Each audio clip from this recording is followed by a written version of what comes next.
Have you ever wanted to run a data set, but to have it run from a dashboard? So if you could do this, where you could click refresh on the dashboard and then it immediately start importing and running that connector again. So I've made a Domo app that does exactly that. So this is a React app. I use Tailwind CSS. It just is, in my opinion, the easiest way to get all this done. And it uses inside of our workflows, if we go to Code Engine, it's actually just using dataset, a pre-made Domo Code Engine function. So inside here, you can see run dataset. So Domo, bless their hearts, they have already, if I could find it, it should be right there on the click link. Yeah, right there, run dataset. And so what I've done is just have an app that calls this on a specific data set, and I'm going to show you how to do that. So right here, I actually have some GitHub code, and this is all open source. So I'll include this link, and you'll be able to get right to it. So let's clear this. Let's go CD. Let's clear again, CD desktop. This is where I'm going to place it. And so I'm going to do git clone. We want to make sure it's clone, not clonette. Git clone. And then if I cd into open source Domo ls, you can see right now there's only push button controller. So let's cd into push button controller. And I use Visual Studio Code a lot, so I do actually have a shortcut to open this particular project in VS Code. But just open it in a code editor. You're going to see right away that there are really only two things that we need to change. And the first one is going to be this one right here, this package ID. The other thing that we're going to need to change is inside of the source and app, and that is the dataset ID. So essentially, this one says, okay, what package is it that you're trying to run? And I say, okay, it's this one. And then it's, okay, we know what function you're trying to run. Now, what dataset are you trying to run? And that's right here. That's all you have to do. And then other than that, maybe you want to go in here and change the button color to red instead of blue, right? All of this is found on Tailwind.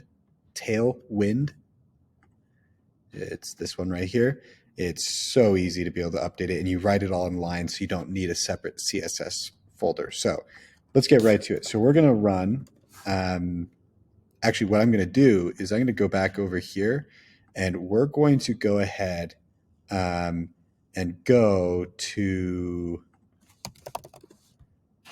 we're going to just rip everything out so we can start completely fresh. So what I'm going to do is I'm going to go in here.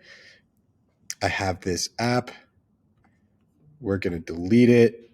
And then at the same time, I'm going to go in and delete this card. And that should as well, once I refresh this. Sweet. We don't have, the app is gone. Everything's been eliminated. So in that case, what I'm going to do is I'm going to come into here. The manifest, once we've created one, we can throw in an ID. And I've made a very special function, right, set of functions right here.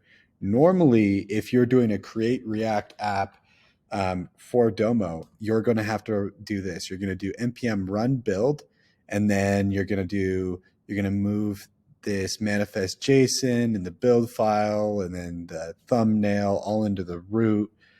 And then you're going to have some fun. Then you're going to run Domo publish, and it's just a hassle. So instead, you can now just do npm I followed by npm run deploy, and it moves your thumbnail in, it moves your manifest, it creates your build files, it does just everything for you. Oh, and it knows, I'm just going to click create new design. You shouldn't have to click that. Nothing will appear for you. Now you can see it's built. Okay, sweet. Let's go. Let's see if that actually happened. Let's refresh. We should see the 4 instead of 3. Yep. So it's rebuilt it. And now I can go into this one. Let's create a new card. Let's right here, select a version. Oh, let me show you where I found some of those items that are in the manifest. You might want to know where that is. So this, simple enough, is just go to workflows, then go to code engine, type in dataset, because there are a lot of these. You'll find this one.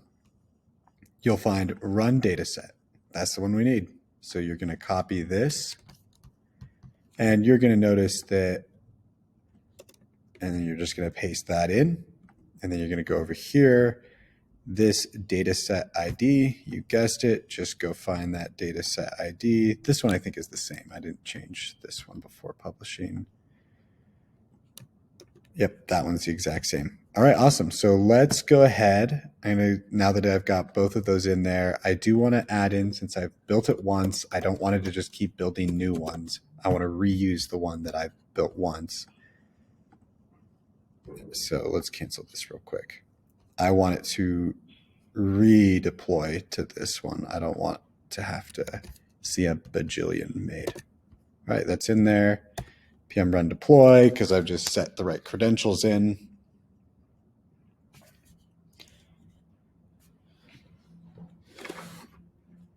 All right, let's go back. Create a new design for me because I accidentally clicked that. But you, again, shouldn't have this. It's only because I was deleting them out. Okay, so this one has been built right here. Let's go create that card. So we're just going to say version 2.6. Then we're going to go look for the run data set and just click them. Very simple. I'm going to name this one refresh 101. Save that. And now at the bottom here, here's my refresh 101. I made this special little wine sales dashboard specifically for this. Let's add in some content, add an existing card, and it was refresh 101. Awesome. We're going to save that. Now, if I click refresh and I go over here, importing, and we're all done. Now, if you do have any questions, feel free to reach out to me, but all the code is up on GitHub, and I'll be publishing this soon, so then you can toy around with it, but you have to publish it yourself if you want to have your own unique value, and you can swap out what functions being run, and this is really just a template to be able to do all of that.